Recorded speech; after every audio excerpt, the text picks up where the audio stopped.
સ્તવન કરું, સ્તવન કરું, સ્તવન કરું ઈસુ તારું. વચન સુણીને ગ્રહણ કરું સહુ, તેને પંથે ચાલું. સ્તવન કરું, સ્તવન કરું, સ્તવન કરું ઈસુ તારું. પ્રિય મિત્રો, પ્રેમી સલામ સાથે આજના સ્તવન કાર્યક્રમમાં હું આપ સર્વનું હાર્દિક સ્વાગત કરું છું. મિત્રો, બાઇબલના વચનો ઈશ્વર પ્રેરિત છે. તે આપણા જીવનોને બદલનાર પવિત્ર વચનો છે. બાઇબલ કોઈ વ્યક્તિએ લખ્યું નથી, પણ ઈશ્વરની પ્રેરણાથી અને પવિત્ર આત્મા દ્વારા તે લખવામાં આવ્યું છે. મિત્રો, ગત કાર્યક્રમમાં આપણે જોઈ ગયા કે ઈશ્વરના વચનની વિરુદ્ધમાં જનાર તમામ લોકોનો ઈશ્વર ન્યાય કરશે અને શિક્ષા પણ કરશે. આજે આપણે જોઈશું કે ઈશ્વરની પસંદ કરેલી પ્રજા, ઇસ્રાયેલ પ્રજા, ઈશ્વર તરફ ન ફરતા પેલા સોનાની પ્રતિમા અને પાપની વેદીઓ તરફ ફરે છે. તે સંબંધી ઈશ્વર તેમને શું કહે છે તે જાણવા આવો આજના અભ્યાસમાં એટલે હોશિયાના 8મા અધ્યાયમાં આગળ વધીએ.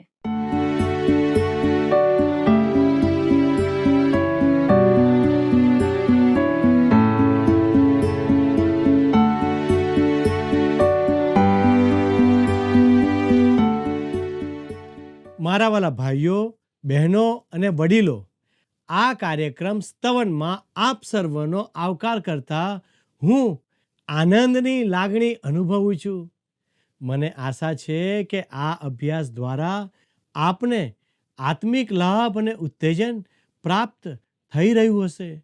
જો આપના પ્રતિભાવો મોકલતા રહેશો તો અમને પણ ઉત્તેજન મળશે. મિત્રો, ચાલો હવે આજના અભ્યાસની શરૂઆત કરીએ.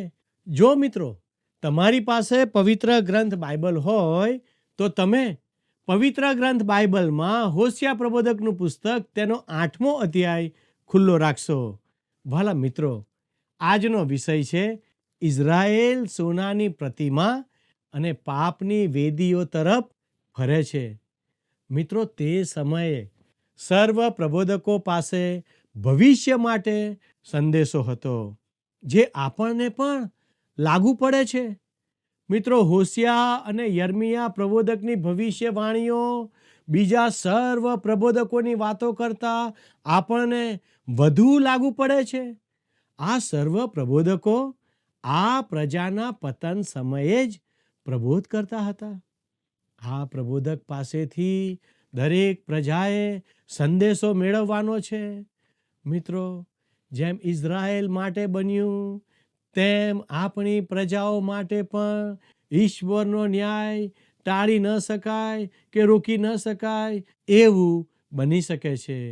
ઈશ્વરથી દૂર જઈને ઇસ્રાયેલ પ્રજા તેઓના બચાવ માટે તેઓના રાજાઓ અને તેઓની સંપત્તિ પર ધ્યાન આપવા લાગી હતી.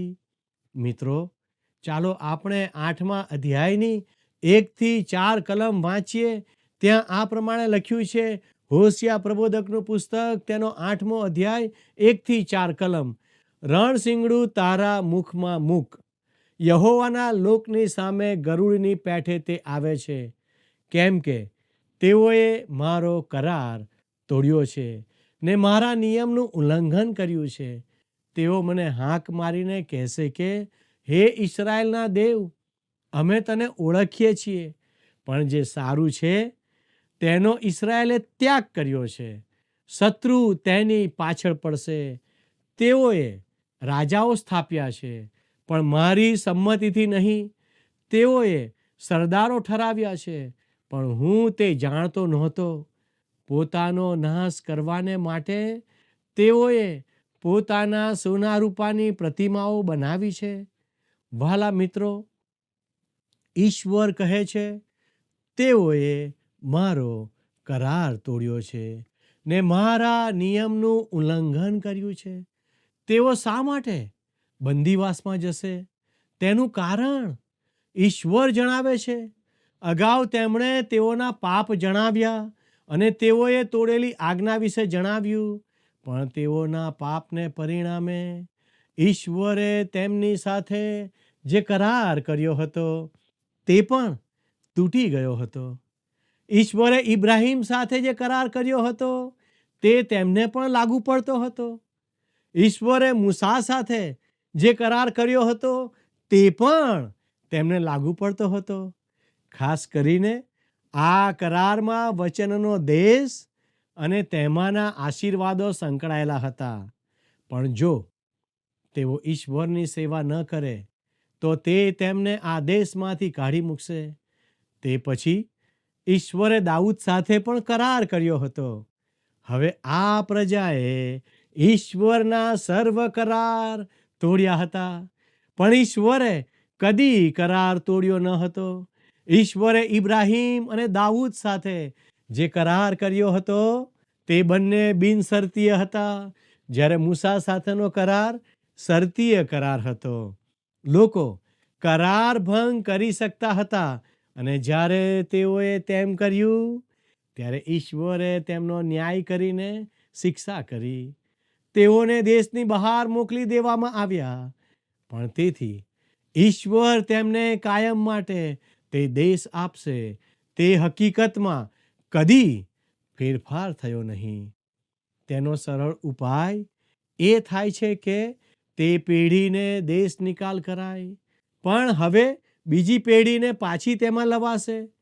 તેઓ ઇજિપ્તમાંથી એટલે કે મિસરમાંથી મુક્ત થઈ આવ્યા પછી આવું જ બન્યું. લોકો પોતાના અવિશ્વાસને લીધે આ દેશમાં પ્રવેશી શક્યા નહીં. ઈશ્વરે કહ્યું તેઓ તેમાં કદી પ્રવેશ પામશે નહીં, પણ તેઓના સંતાનો તે દેશનો વારસો પામશે. ઈશ્વર કહે છે તેઓએ રાજાઓ સ્થાપ્યા છે, પણ મારી સંમતિથી નહીં. ઈશ્વરે વચન આપ્યું હતું કે દાઉદનો વંશ ઇસ્રાયેલ પર રાજ કરશે, પણ યરોબામે બંડ કર્યું અને તેણે જે રાજવંશ સ્થાપ્યો તેમાં જીવંત ઈશ્વર તરફ ફરેલા રાજાઓનો સમાવેશ ન કર્યો. તે રાજાઓએ પ્રજાને ઈશ્વરના ભજનમાં દોરી જવા કદીએ પ્રયત્ન કર્યો નહીં.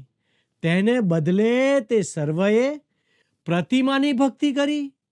યરોબામે શરૂઆતથી જ સોનાની 2 પ્રતિમા, એક બેથેલમાં અને એક સમરૂનમાં મુકાવી. આ તેણે દક્ષિણના રાજ્યમાં આવેલા યરૂશાલેમના મંદિરમાં ઈશ્વરનું ભજન કરવા જતા લોકોને રોકવા માટે કર્યું. ઈશ્વરે તેઓનો ન્યાય કર્યો, કેમ કે તેઓએ એવા રાજાઓ સ્થાપ્યા જેને માટે ઈશ્વરની સંમતિ ન હતી. ભાલા મિત્રો, હવે આપણે હોશિયા પ્રબોધકનું પુસ્તક 8મો અધ્યાય તેની 5મી કલમને વાંચીએ. હે સમરૂન, તેણે તારા વાછરડાને ફેંકી દીધો છે. મારો કોપ તેમની વિરુદ્ધ સળગી ઉઠ્યો છે. નિર્દોષ થતા તેઓને કેટલો વખત લાગશે? મિત્રો, અહીં ઈશ્વર પૂછે છે, નિર્દોષ થતા તેઓને કેટલો વખત લાગશે? તેઓ દોષિત હતા, પાપી હતા અને બિલકુલ નિર્દોષ ન હતા. આહાબના પિતા ઓમ્રી રાજાના સમયમાં સમરૂનને રાજધાની બનાવવામાં આવી હતી. મિત્રો, આહાબે ઇઝબેલ સાથે લગ્ન કર્યું હતું, જે ફૈનિકાના સિદોનના યાજકની પુત્રી હતી. તેઓ બાઆલના પૂજક હતા. ભાલાઓ, ઇઝબેલે બાઆલના સેંકડો પ્રબોધકોને ઇઝરાયલમાં આણ્યા હતા અને ઇઝરાયેલીઓ બાઆલના ભક્તો બની ગયા હતા. તેથી ઈશ્વરનો કોપ તેમની વિરુદ્ધ સળગી ઉઠ્યો. ઈશ્વરે તેમનો નાશ કરવા વિચાર્યું હતું. વહાલાઓ, આજે પણ સમરૂન ઉજ્જડ જગ્યા છે, જ્યાં એક સમયે આરસ પહાણના મહેલો હતા, પુરાતત્વ વિદ્યાશાસ્ત્રીઓ જણાવે છે કે ત્યાંથી હાથી દાંતની સુંદર અત્તરની બોટલો જેવી શૃંગારની વસ્તુઓ મળી આવી હતી. ઈશ્વરે આ સમરૂનનો ન્યાય કર્યો. સમરૂન સુંદર ભવ્ય મકાનોવાળું પ્રિય શહેર હતું, પણ તેના પર ઈશ્વરનો ન્યાય આવ્યો, કેમ કે તેઓ ઈશ્વર તરફથી દૂર જઈને પ્રતિમાની ભક્તિ કરવા લાગ્યા હતા. વહાલાઓ, આપણા અભ્યાસમાં આગળ વધતા આપણે હોશિયાનું પુસ્તક 8મો અધ્યાય તેની 6ઠ્ઠી કલમને નિહાળીએ. ત્યાં આ પ્રમાણે જણાવે છે, કેમ કે એ પણ ઇઝરાયેલથી થયું છે. કારીગરે તે બનાવ્યું, તે દેવ નથી. હા, સમરૂનના વાછરડાના ટુકડે ટુકડા કરવામાં આવશે. આજે આ સોનાની પ્રતિમાઓ ક્યાં છે તે ખબર નથી. તેના કોઈ અવશેષો પુરાતત્વ વિદ્યાવાળાઓને મળ્યા નથી. કદાચ ત્યાંથી તેનો નાશ કરવામાં આવ્યો હશે. ઈશ્વરે આ પ્રજાને કહ્યું હતું, તમે તેની ભક્તિ કરવા માટે મારાથી દૂર ગયા છો, પણ તે દેવ નથી અને તે તમને મદદ કરી શકતો નથી. વહાલાઓ, આપણે હોશિયાનું પુસ્તક 8મો અધ્યાય 7મી કલમને વાંચીએ. કેમ કે તેઓ પવન લાવે છે ને તેઓ વંટોળિયો લણશે. તેને ઊભું કરશણ નથી. તેના કણસલામાંથી કંઈ અનાજ નીકળશે નહીં. જો કદાચ તેમાંથી નીકળે તો પારકાઓ તેને ગળી જશે. મારા પ્રિય દર્શકો, આ કલમ તેઓ પર આવનાર દુકાળ અને દેશ પર આવનાર દુશ્મનના આક્રમણના ન્યાય શાસન વિશે વાત કરે છે. હવે હોશિયા 8 અને 8 વાંચીએ. ઇઝરાયેલ ગરક થઈ ગયો છે. હાલમાં તેઓ વિદેશીઓમાં અળખામણા વાસણ જેવા છે. ઇઝરાયેલ ગરક થઈ ગયો છે, એટલે આજે તેમના 10 કુળો ક્યાં છે? આજે દુનિયાની સર્વ પ્રજા એફ્રાઈમ જેવી છે. આ અધ્યાયો એફ્રાઈમ પર ઈશ્વરના ન્યાય શાસન વિશેના અધ્યાયો છે. ફક્ત ન્યાયની જ વાત છે. ઈશ્વરને આધીન ન રહેનાર ઇઝરાયેલ ડૂબતું જ ગયું. આગળ કહે છે, તેઓ વિદેશીઓમાં અળખામણા વાસણ જેવા છે. આજે ઇઝરાયેલના આ 10 કુળોની કોઈ જ માહિતી નથી. કદાચ ઇઝરાયેલના આ કુળો યહૂદિયાના કુળ સાથે બંદીવાસમાંથી પાછા આવ્યા પછી ભળી ગયા હશે. આજે તો તેઓ આખા વિશ્વમાં વિખેરાયેલા છે. આજે ઇઝરાયેલમાં જેટલા યહૂદીઓ છે તેના કરતાં 4 ગણા યહૂદીઓ વિશ્વમાં ફેલાયેલા છે. વાલાઓ, આવો આપણે હોશિયા 8 અને 9 વાંચીએ. કેમ કે સ્વચ્છંદે ભટકતા જંગલી ગધેડાની પેઠે તેઓ આ સૂરની પાસે ગયા છે. એફ્રાઈમે પૈસા પરઠીને પ્રીતમો રાખ્યા છે. વાલા મિત્રો, અહીં ઈશ્વર તેઓના ખાસ કૃત્યો માટે તેઓ પર ન્યાય શાસન લાવે છે. ઇઝરાયેલ આસુર પાસે મદદ માટે ગયું અને આસુરને પૈસા ઠરાવીને પ્રીતમ બનાવ્યું. તેમ છતાં તેઓને ખ્યાલ આવ્યો કે આવી રીતે આસુરને પોતાનું બનાવી શકાતું નથી. તેના બદલે તેઓનો ન્યાય કરવા માટે ઈશ્વરે આસુરનો ઉપયોગ કર્યો. મિત્રો, આપણા અભ્યાસમાં આગળ વધતા હોશિયાના પુસ્તકના 8મા અધ્યાયની 10 અને 11 કલમ વાંચીએ. હા, જો કે તેઓ વિદેશીઓમાં પૈસા પરઠીને તેમને રાખે છે, તો પણ હવે હું તેમને ઠેકાણે લાવીશ, જેથી તેઓ થોડી વાર સુધી રાજાને તથા સરદારોને અભિષેક કરવાનું બંધ રાખે. એફ્રાઈમે વેદીઓ વધારીને પાપ વધાર્યા છે, કેમ કે તેને પાપ કરવાને માટે વેદીઓ છે. વાલા દર્શકો, વેદી તો ઈશ્વરના ભજનનું સ્થાન છે અને ઈશ્વરે ઇઝરાયલને વેદીની વ્યવસ્થા આપી હતી. હિબ્રુઓના પત્રમાં આપણે જોઈએ છીએ કે મંડળી માટે આકાશી અથવા સ્વર્ગીય વેદી છે. ઈશ્વરનું રાજ્યાસન આજે આપણા માટે ઈશ્વરનું કૃપાસન છે અને પ્રભુ ઈસુ તે વેદી પર આપણા માટે મધ્યસ્થી કરનાર મહા પ્રમુખ યાજક છે.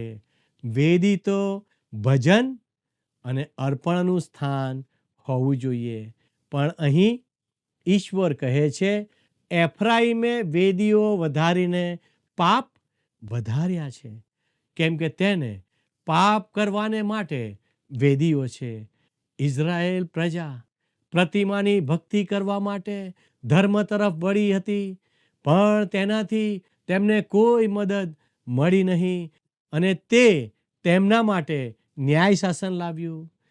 પ્રિય મિત્રો, આજે કેટલાક દેશમાં કેટલા બધા લોકો ભૂખે અને દુઃખે મરે છે, પણ કેટલાક દેશમાં માણસના કરતા પશુઓની વધુ કાળજી લેવાય છે. મિત્રો, કેટલાક દેશમાં જાતિઓને હલકી ગણવામાં આવે છે. કેટલાક દેશમાં બાળકો અને મહિલાઓનું શોષણ થાય છે. વાલા મિત્રો, ધર્મને લીધે માણસોના જીવનો આશીર્વાદિત થવાને બદલે શ્રાપિત બનાવવામાં આવે છે. લોકો જાત જાતના અજાણ્યા ડર અને દબાણ નીચે ફરજિયાત ધર્મ પાલન કરે છે. વાલા દર્શકો, ઇતિહાસ જણાવે છે કે ધર્મએ માનવજાતને મદદરૂપ બનવાને બદલે તેને પાંગડો, નિરાધાર અને લાચાર બનાવ્યો છે. માનવના પાપ અને સંતાપ દૂર થવાને બદલે તેનો બોજો વધતો જાય છે. વાલા મિત્રો, પવિત્ર શાસ્ત્ર તમને અને મને જણાવવા માંગે છે કે ઈસુ મુક્તિદાતા તરીકે આવ્યા. તે આપણને સર્વ પ્રકારના બંધનો અને બોજાઓમાંથી મુક્ત કરી શકે છે. મિત્રો, આપણા અભ્યાસમાં આગળ વધતા પવિત્ર ગ્રંથ બાઇબલમાં હોશિયાનું પુસ્તક 8મો અધ્યાય અને 12મી કલમ જણાવે છે, જો કે હું તેને સારું મારા નિયમશાસ્ત્રમાં હજારો વિધિઓ ઠરાવું તો પણ તેઓ તેને મન પરાયા જેવા દેખાય છે. તેનો અર્થ કે લોકોને ઈશ્વરના નિયમો વિશે કંઈ જ જ્ઞાન નથી. તેઓ અજ્ઞાની છે. ઇઝરાયલની ત્યારે આ સ્થિતિ હતી અને આજે વિશ્વની સર્વ પ્રજાની આ સ્થિતિ છે. ઈશ્વર અને તેમના વચનની અજ્ઞાનતા સર્વત્ર જોવા મળે છે. તેથી ઈશ્વરના પવિત્ર વચનો આજે શીખવવાની તાતી જરૂરિયાત છે. ઈશ્વરના પવિત્ર વચનોનું શિક્ષણ એ જ મંડળી માટે, દેવળ માટે, ચર્ચ માટે મહત્વનું અને મુખ્ય કામ છે. મિત્રો, ધર્મસેવકોએ આજે ઈશ્વરના વચનોના કામ માટે સારા વહીવટદાર બનવાનું છે. ઈશ્વરનું વચન તેમણે જ લોકોને શીખવવાનું છે. ઈશ્વરના વચનો સંબંધી અજ્ઞાન રહેવાથી મંડળી અને દેશની પ્રજા અધપતનમાં જાય છે. કેટલું કરુણ મિત્રો. મિત્રો, આપણે ઈશ્વરની પાસે પાછા આવીએ. મિત્રો, આપણા અભ્યાસમાં આગળ વધતા હોશિયા 8 અને 13 વાંચીએ. મને બલિદાન આપતી વખતે તેઓ માંસનું બલિદાન આપે છે ને તેને ખાય છે, પણ યહોવા તેમને સ્વીકારતો નથી. હવે તે તેઓની દુષ્ટતાનું સ્મરણ કરીને તેમના પાપની શિક્ષા કરશે. તેઓને ફરીથી મિસરમાં જવું પડશે. વાલાઓ, આ વચન કહે છે તેઓ ફક્ત ધર્મ પાલન કરે છે, ક્રિયાકાંડો અને રીત રિવાજ પાળે છે અને ઉજવણીની રીતો જાણે છે. તેઓ ઈશ્વરને ઓળખે છે પણ તેમને સ્વીકારતા નથી. મંડળીમાં પણ સિદ્ધાંતો, વિશ્વાસનામાં, પ્રભુની પ્રાર્થના, પ્રભુની સ્તુતિ થાવ વગેરે શબ્દો લોકો બોલી જાય છે, પણ કેટલા બધાને માટે તે શબ્દોનો કોઈ અર્થ નથી.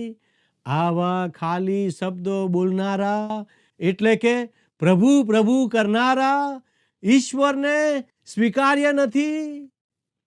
વાલા મિત્રો, આગળ લખ્યું છે, હવે તે તેઓની દુષ્ટતાનું સ્મરણ કરીને તેમના પાપની શિક્ષા કરશે. તેઓને ફરીથી મિસરમાં જવું પડશે. જ્યારે બાબીલે આસુરનો નાશ કર્યો ત્યારે 10 કુળમાંના ઘણા યહૂદિયામાંથી બાબીલના બંદીવાસમાં લઈ જવાયેલાની સાથે જોડાયા હતા અને વતનમાં પાછા આવ્યા હતા.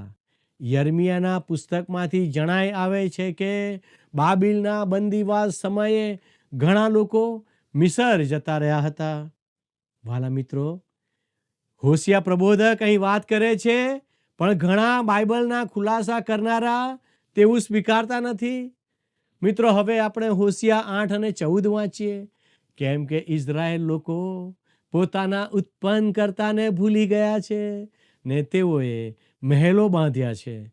યહૂદિયાએ કોટબંધ નગરો વધાર્યા છે, પણ હું તેના નગરો પર અગ્નિ મોકલીશ ને તે તેઓના કિલ્લા ભસ્મ કરશે. વાલા મિત્રો, ઇઝરાયેલે યરૂશાલેમના મંદિરને બદલે અન્ય બાબતોને તેનું સ્થાન આપીને તેની સ્થાપના કરી હતી. ઈશ્વરે તેમને આજ્ઞા આપી હતી કે તેઓએ આ મંદિરમાં જ પોતાના અર્પણો ઈશ્વરને ચઢાવવાના હતા. તેઓએ મહેલો અને કોટવાળા નગરો બાંધીને વધારી દીધા હતા.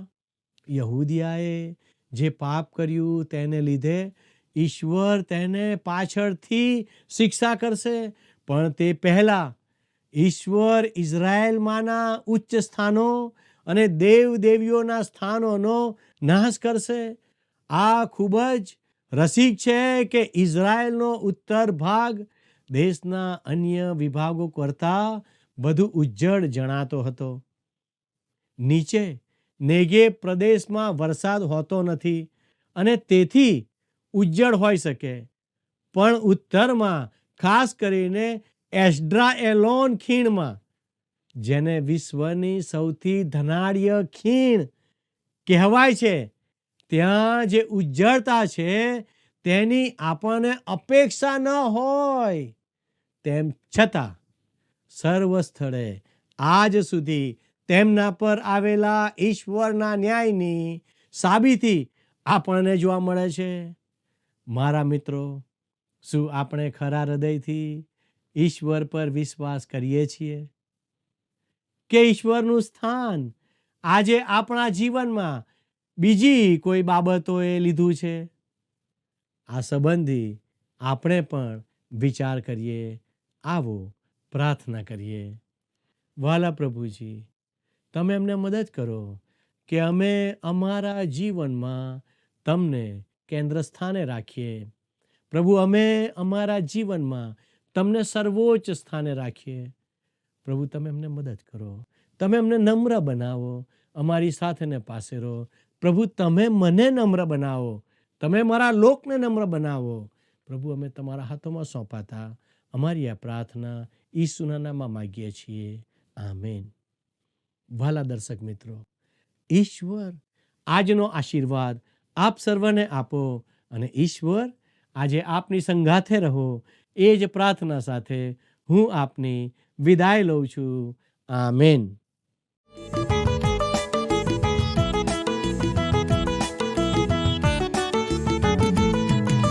ભક્ત સમાજ નિરંતર તેને, ભક્ત સમાજ નિરંતર તેને, સાથ ભજો અનુરાગે. નિશ દિન ઈશ્વરના ગુણ ગાઓ, નિશ દિન ઈશ્વરના ગુણ ગાઓ. પ્રેમ સુગાયક જાગે. જય જય પરમ દયામય સ્વામી.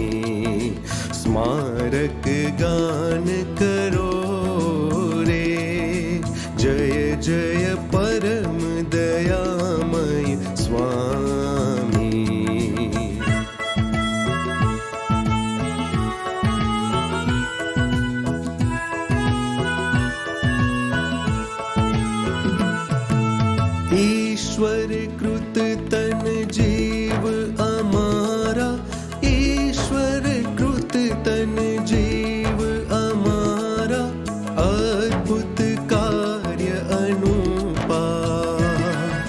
जीवन दाता शुभ प्रतिपाला, जीवन दाता शुभ प्रतिपाला, धन्य दयामय भूपा, जय जय परम दयामय स्वामी। स्मारक गान करो रे, जय जय परम दयामय स्वामी।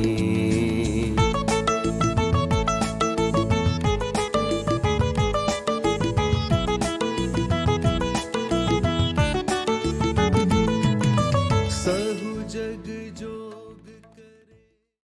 પ્રિય મિત્રો, આજના પાઠમાં આપણે જોઈ ગયા કે ઇસ્રાયેલ પ્રજા ઈશ્વરના વચનો જાણતી હોવા છતાં અન્ય બાબતો તરફ જવા લાગી.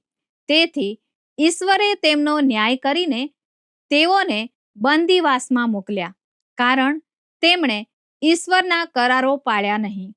આજે આપણે પણ ઈશ્વરના વચનો જાણતા હોવા છતાં અન્ય બાબતો તરફ ફરી ગયા છે. દાખલા તરીકે વધારે નાણાં કમાવામાં વ્યસ્ત રહેવું, મોબાઈલમાં વધારે પડતું વ્યસ્ત રહેવું વગેરે.